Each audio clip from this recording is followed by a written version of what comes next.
Now let's discuss the second task, keeping an eye out for any irregularity.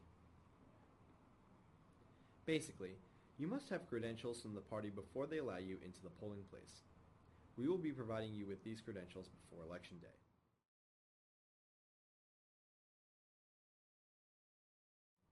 So what are we asking you to do regarding irregularities? Well, basically you are our first line of defense when something goes wrong, which will allow our legal team to quickly resolve any issues. The main purpose of this task is to ensure every person who is entitled to vote gets their vote counted properly and fairly. Naturally, you're probably wondering what irregularities may come up throughout the day. We'll walk you through some quick examples. First, there may be an instance where the voter fails to show a voter ID and they are still permitted to vote.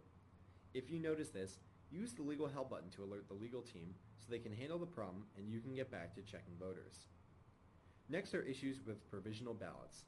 For instance, these issues occur when a voter's name is not in the poll book or when they have requested an absentee ballot but have not returned it. Provisional ballots are reviewed by county election officials at a later date. If you see a voter who should be voting provisional but is not, please contact the legal team. The next issue is when campaigning is occurring in the polling place.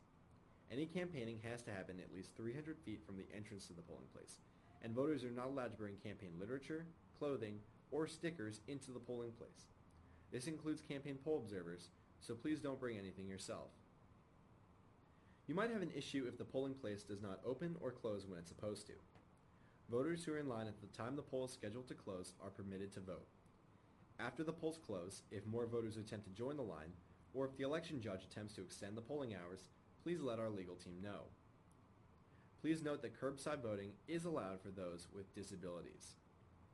Finally, here are some remaining issues you may find while watching polls. If you encounter any problems, please remember to use the help button.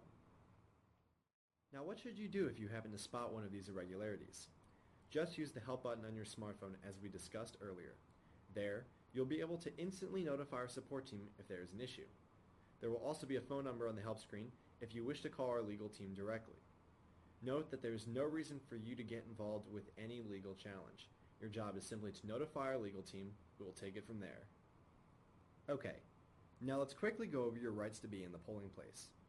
You are allowed to examine signed declarations or eligibility slips and write down the people who have voted or not voted.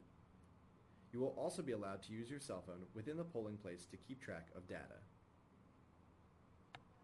But perhaps it's easier to discuss what you're not allowed to do. The following is a list of things you are not allowed to do on Election Day.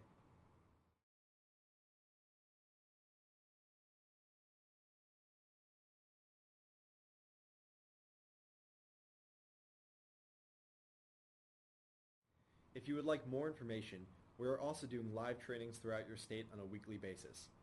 If you wish to attend such a training, please send an email to the person listed on your screen.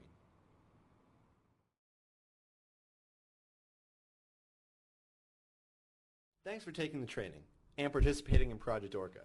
Governor Romney and his team really appreciate the work that you're going to be doing on Election Day to make sure that this close election becomes a definitive win. We'll be in touch with you again before Election Day to let you know about your final precinct assignment and to give you some last-minute reminders. Thanks.